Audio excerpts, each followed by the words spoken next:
Halo pemirsa, apa kabar? Senang sekali saya Wiki Ardian kembali menjumpai Anda dalam program Market Review, program yang akan membahas berbagai macam isu penggerak ekonomi Indonesia. Live streaming kami dapat Anda saksikan di www.idxchannel.com dan inilah Market Review selengkapnya. Ya, peningkatan kemampuan industri dalam negeri dalam mendukung penanganan COVID-19, khususnya industri farmasi untuk penyediaan obat-obatan dan alat kesehatan, dinilai akan menjadi faktor pendukung utama pemulihan ekonomi Indonesia yang terdampak pandemi COVID-19.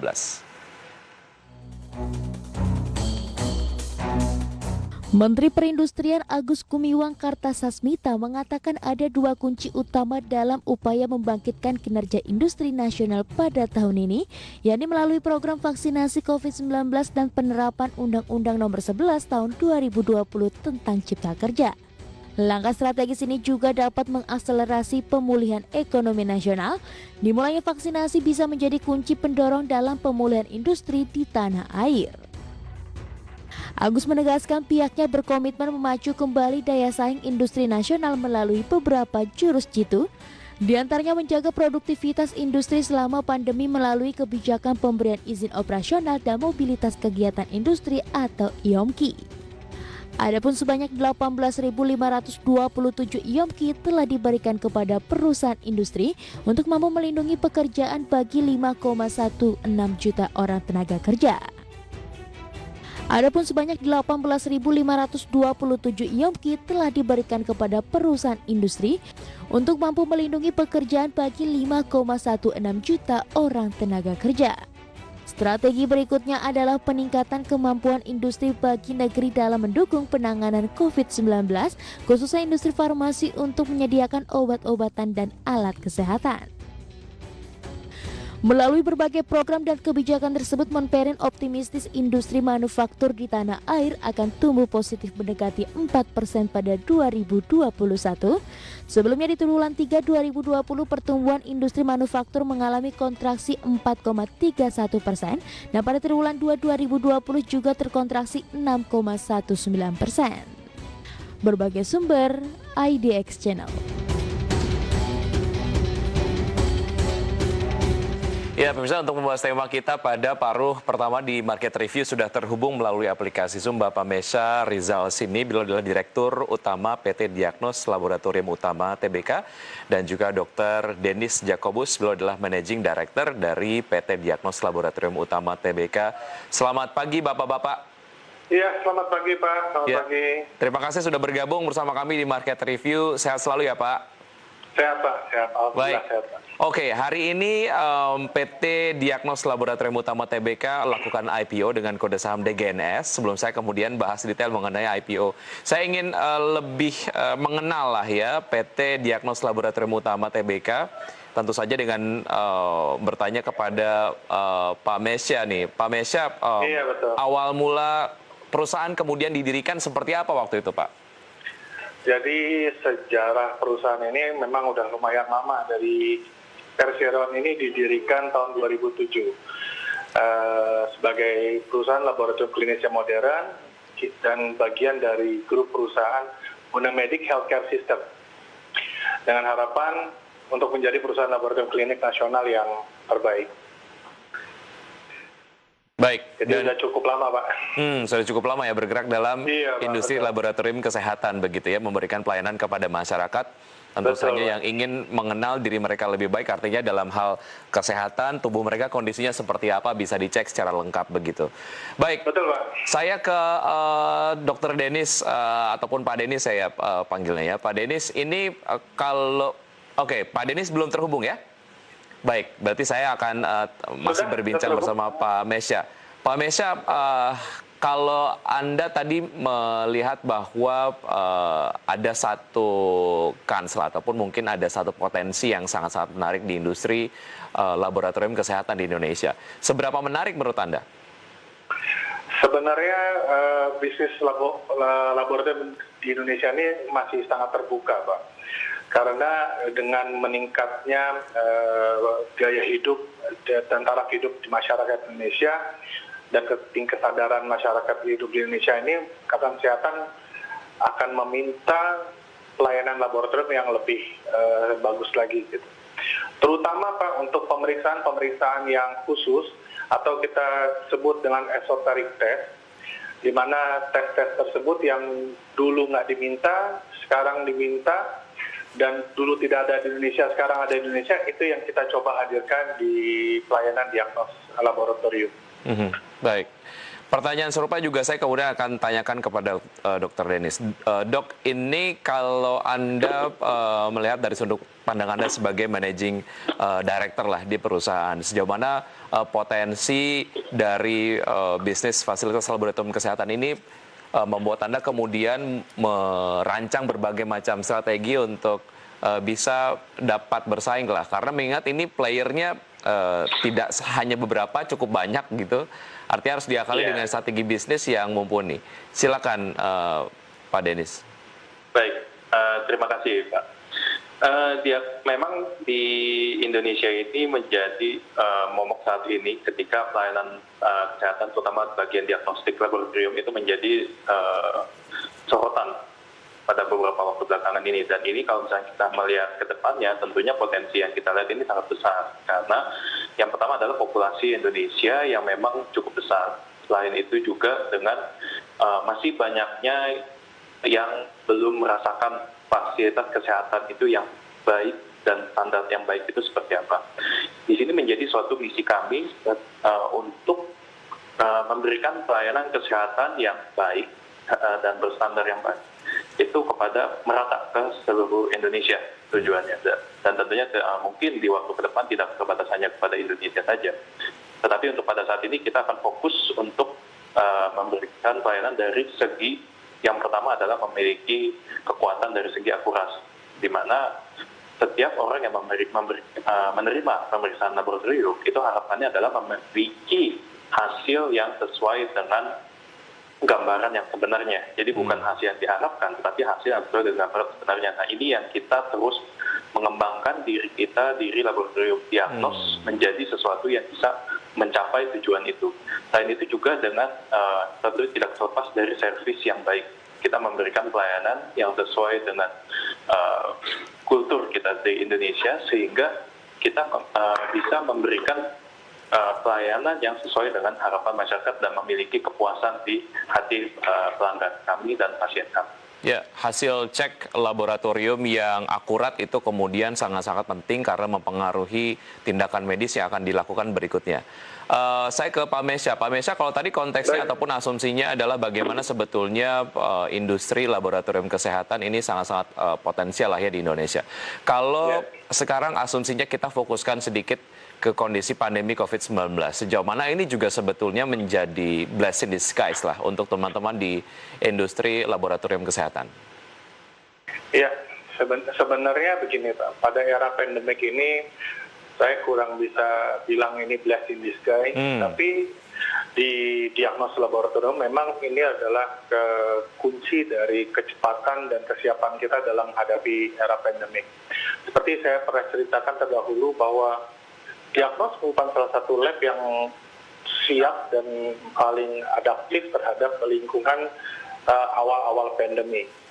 Itu yang menjadikan diagnos dari segi operation sangat meningkat di era pandemi ini. Baik.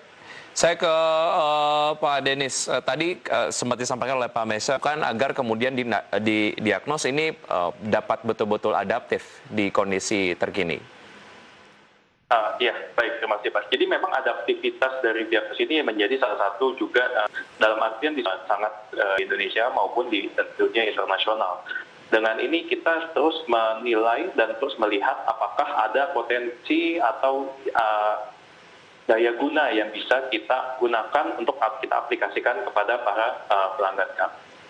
Baik, apa yang Anda sampaikan tentu saja mengerucut ke pertanyaan saya berikutnya, tapi kemudian saya tanyakan kepada Pak Mesya terlebih dahulu. Faktor yang paling penting yang harus dimiliki oleh industri laboratorium kesehatan di Indonesia apa saja, Pak Mesya? Saya pikir seperti yang tadi Dr. Denis sudah bilang, bahwa akurat adalah nomor satu, kecepatan adalah saya pikir juga paling termasuk faktor yang paling penting. Tapi ada lagi yang paling penting adalah kelengkapan dari jenis pemeriksaan tersebut. Jadi seperti yang saya tadi sudah cerita, bahwa diagnos mencoba menjadi laboratorium yang ibaratnya akurat, cepat, dan lengkap Baik. dari jenis pemeriksaannya. Kita masih ada beberapa segmen, kita akan lanjutkan usai jeda berikut ini, Pak Mesya dan juga Pak Denis. Dan pemirsa tetap di Market Review, usai jeda kami akan segera kembali.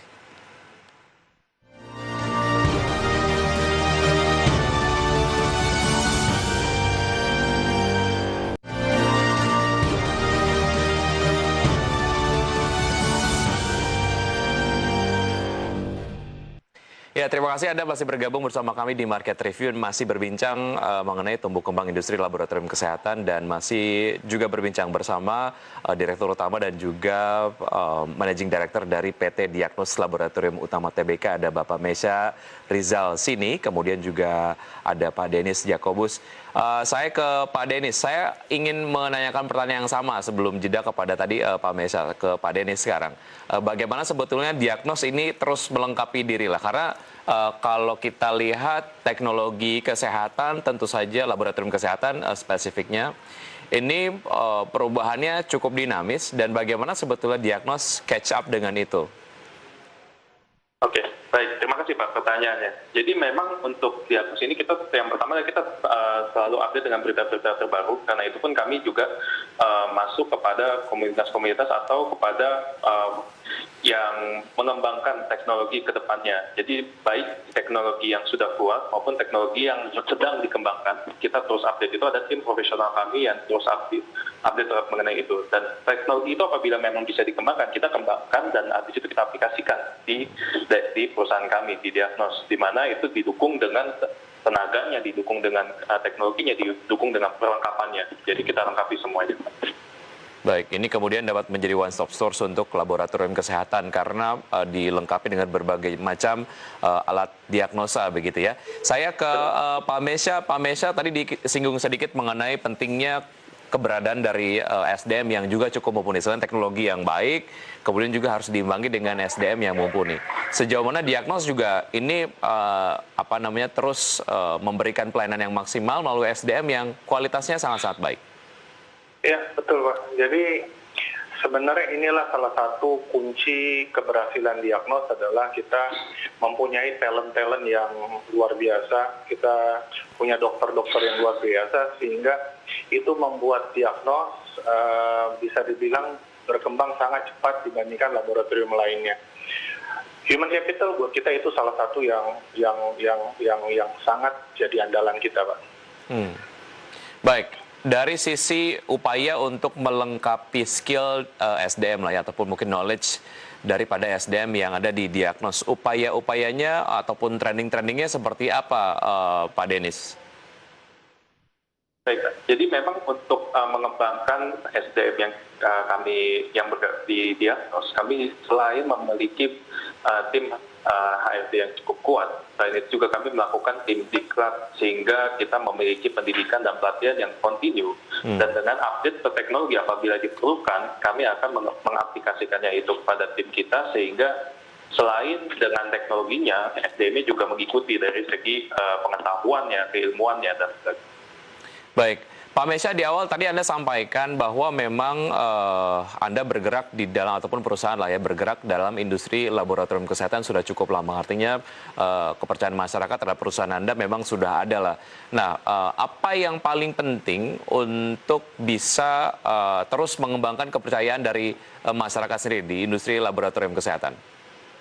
Saya pikir kuncinya adalah kita harus berorientasi kepada kebutuhan masyarakat itu sendiri. Seperti contohnya pada era pandemik ini, apa yang menjadi kebutuhan, apa yang menjadi kepuasan masyarakat, itu yang kita kejar. Begitu juga kita di era-era, moga-moga setelah selesai pandemik ini, kita juga sudah menyiapkan produk-produk yang sesuai dengan kebutuhan dan kebutuhan masyarakat. Karena itu adalah kunci dari keberhasilan suatu lab. Baik, ya. Pak Denis, melalui apa perusahaan sendiri dapat terus menumbuhkan kepercayaan dari masyarakat? Apakah misalnya dari kegiatan-kegiatan promosi yang dilakukan, dari kualitas pelayanan yang dilakukan, apa saja? Oke, ini pertanyaan yang cukup menarik, Pak. Karena di bidang kesehatan itu bukan hanya satu arah, tetapi kita butuh dua arah. Jadi pelayanan kesehatan itu sangat didukung dengan kepercayaan dari masyarakat kepada kami. Sehingga di sini juga kami selain melakukan, tentunya melakukan promosi-promosi, terutama adalah untuk produk-produk baru kami atau memang produk yang kita sedang menjadi center of product of excellence kami. Selain itu juga kami memastikan semua tim kami mengerjakan semuanya sesuai dengan SOP, sehingga kita memberikan pelayanan yang berkualitas. Sehingga itu yang akan kalau misalkan kita bilang, seiring dengan waktu pasien atau klien kami yang akan menumbuhkan kepercayaan kepada kami. Oke, word of mouth itu adalah sebuah strategi yang efektif lah ya untuk kemudian terus menumbuhkan kepercayaan dari masyarakat. Oke, tadi saya singgung sedikit mengenai persaingan karena memang di industri laboratorium kesehatan ini pemainnya tidak sedikit, ada cukup banyak lah dan kemudian mereka juga memiliki karakternya masing-masing, punya spesifikasi masing-masing. Saya ke Pak Mesha, iklim persaingannya seperti apa, Pak? Benar, jadi memang industri laboratorium ini bisa dibilang pemainnya cukup banyak. Tetapi seperti yang tadi sebelumnya saya sudah sampaikan, bahwa laboratorium diagnos selalu mencoba memenuhi kebutuhan yang ada di masyarakat. Seperti yang kita punya pada saat ini, mungkin pada saat ini kita mempunyai satu laboratorium reproduktif genomik yang unggul, yang mungkin yang pertama di Indonesia, yang sangat dibutuhkan untuk kedepannya. Baik, saya ingin bicara lebih detail mengenai IPO yang kemudian dilakukan pada hari ini untuk PT Diagnos Laboratorium Utama Tbk dengan kode saham DGNS. Usai jeda berikut ini, Bapak-Bapak dan pemirsa, tetap di Market Review. Usai jeda kami akan segera kembali.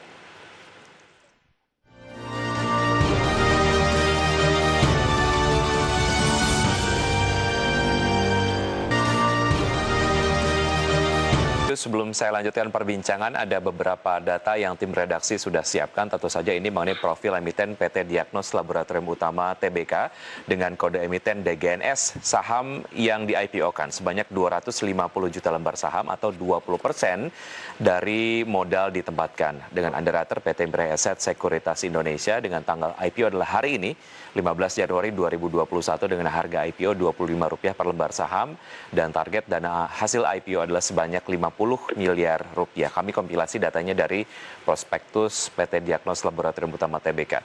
Dan berikutnya adalah mengenai penggunaan dana penawaran umum perdana saham 42,6%. Ini digunakan untuk pembangunan cabang laboratorium dan cabang di Makassar, Surabaya dan juga Medan. Sementara 57,4% digunakan untuk modal kerja perseroan. Dan berikutnya data yang akan kami siapkan adalah ataupun kami tayangkan mengenai kepemilikan saham PT Diagnos Laboratorium Utama Tbk sesudah IPO. 40,8% dimiliki oleh PT Bunda Investama Indonesia, kemudian 39,2% dimiliki oleh PT Bunda Medik, dan 20% dimiliki oleh masyarakat. Dan berikutnya adalah mengenai posisi aset, liabilitas, dan ekuitas PT Diagnos Laboratorium Utama Tbk. Untuk aset sebanyak 74,66 miliar rupiah, liabilitas 19,99 miliar rupiah, dan ekuitas 54,67 miliar rupiah. Oke, saya ke Pak Mesha. Hari ini IPO selamat sebelumnya. Tadi kemudian saya belum mengucapkan selamat. Dari pembukaan perdagangan sampai dengan sekarang, excitement dari investor terhadap DGNS sendiri seperti apa, Pak Mesha? Iya Pak, jadi saya terus terang cukup berbahagia Pak ya. Ternyata reaksi dan sentimen pasar sangat baik. Ini bisa dibuktiin selama masa penawaran saham perdana dari tanggal 4 sampai tanggal 8 terjadi permintaan kelebihan 2,1 kali dari total penawaran saham. Ini moga-moga bisa menjadikan orang percaya sama Diagnos gitu Pak. Baik. Ya, mengenai momentum, mengapa kemudian IPO dilakukan pada saat pandemi COVID-19? Saya tanyakan dulu ke Pak Mesha, berikutnya saya tanyakan ke Pak Denis. Mengapa Pak Mesha? Ya, sebenarnya ini kita udah persiapan jauh sebelum pandemik. Mungkin agak tertunda sedikit pada sebelum era pandemik. Karena pada waktu kita tujuannya memang untuk mempercepat, untuk membuka ekspansi dari perseroan gitu. Sebenarnya sih agak terlambat gitu loh, Pak. Agak terlambat. Baik. Tapi kemudian ya sekarang bersama dengan pandemi COVID-19. Oke, saya ke Pak Denis. Ini menjadi sebuah momen yang tepat menurut Anda, sejauh mana ini kemudian menjadi sebuah momen yang cukup suportif lah, apalagi bicara mengenai sektor kesehatan begitu. Tadi di awal acara sudah disampaikan bahwa memang menurut Menteri Perindustrian salah satu sektor yang akan mendukung pemulihan ekonomi adalah sektor kesehatan. Seperti apa, Pak Denis? Ya, baik. Terima kasih, Pak. Mengenai sektor kesehatan ini sendiri, dia merupakan sektor yang memang tidak lepas bagaimanapun kondisinya. Sehingga memang pada saat ini menjadi sorotan adalah ketika kita saat pandemi, sektor kesehatan ini menjadi suatu hal yang sangat penting. Tetapi kalau walaupun tidak ada pandemi seperti yang disampaikan oleh Pak Mesa, kita memang sudah merencanakan IPO dari sebelumnya. Sehingga momen yang tepat bisa dibilang ketika kita siap, itu adalah momen yang tepat. Karena sesuai dengan kultur kita yang cukup adaptif, sehingga apabila kita pandemi, kita bisa menyesuaikan dengan kondisi itu. Apabila tidak ada pandemi, kita pun menyesuaikan sesuai dengan kondisinya. Seperti itu, Pak. Kepemilikan saham yang dilepas ke publik adalah 20%. Ada alasan di balik ini, Pak Mesya? Enggak, cuma itu memang angka yang menurut saya cukup, dananya cukup untuk ekspansi kita. Baik, mengapa IPO dinilai sebagai sebuah mekanisme investasi ataupun mungkin pendanaan yang menarik untuk perusahaan, Pak Mesya? Ada istilah grow lewat public IPO, grow the company lewat IPO. Saya pikir Yaksos adalah salah satu perusahaan yang ingin maju lewat proses IPO tersebut sebagai salah satu mekanisme pembiayaan yang menarik. Saya pikir itu kuncinya. Baik, Pak Denis, saya yakin dan percaya bahwa perusahaan selama ini melakukan praktek GCG dengan baik, tapi sejauh mana IPO ini dapat men-trigger intensivitas dari praktek GCG yang selama ini sudah dilakukan oleh perusahaan? Ya, baik, Pak. Memang untuk proses GCG ini dari sebelumnya kita juga sudah melakukan dengan standar yang kita juga sudah evaluasi dan terus-menerus berkembang. Tentunya dengan kita go public, itu menjadi suatu masukan juga yang lebih banyak kita, sehingga mungkin ada tempat-tempat yang kita perbaiki, ada tempat-tempat yang kita kembangkan, sehingga kita menjadi sesuatu ya berstandar dan secara umum bisa dipertanggungjawabkan. Baik, dana hasil IPO 50 miliar rupiah, beberapa persen diantaranya 42,6% specifically. Ini akan digunakan untuk pembangunan laboratorium dan cabang di Makassar, Surabaya, dan juga Medan. Mengapa kota-kota ini dinilai sebagai satu lokasi lah ya dibangunnya cabang-cabang dari laboratorium, Pak Mesya? Oke, sebenarnya kuncinya adalah terutama pada saat pandemi ini, kenapa kita memilih kota-kota tersebut? Pertama, kota-kota tersebut adalah gerbang internasional, di mana masyarakat akan membutuhkan banyak tes untuk PCR, untuk tes yang lain, untuk keperluan internasional penerbangan. Saya rasa itu kuncinya juga suksesan membuka laboratorium di daerah-daerah tersebut. Baik, potensial growth as in keuntungan dari perusahaan ataupun mungkin income untuk perusahaan dari cabang-cabang yang kemudian nanti akan dibangun, Pak Denis. Mungkin Anda sudah dapat pemetakan gitu, potensinya seperti apa? Sejauh mana ini kemudian akan berkontribusi kepada income perusahaan? Ya, untuk potensinya tentunya kita juga sudah melakukan evaluasi bagaimana tempat-tempat ini, lokasi-lokasi yang kita pilih ini akan menjadi suatu revenue stream yang baru untuk perusahaan, dan ini diharapkan tentunya dengan seperti kita sudah menerapkan standar apa yang kita sudah punya sekarang, dan ini yang akan bisa duplikasi di lokasi-lokasi tersebut, sehingga sesuai dengan pemetaan populasi dan perekonomian yang ada di setiap lokasi, tentunya perhitungan itu akan menjadi beragam sesuai dengan potensi masing-masing lokasi yang kita evaluasi, Pak. Baik, kami doakan yang terbaik untuk PT Diagnos Laboratorium Utama Tbk untuk ekspansi usahanya dan juga operasional perusahaan sehari-hari. Terima kasih sudah bergabung bersama kami di Market Review, dan pemirsa tetap di Market Review saja, kami akan segera kembali.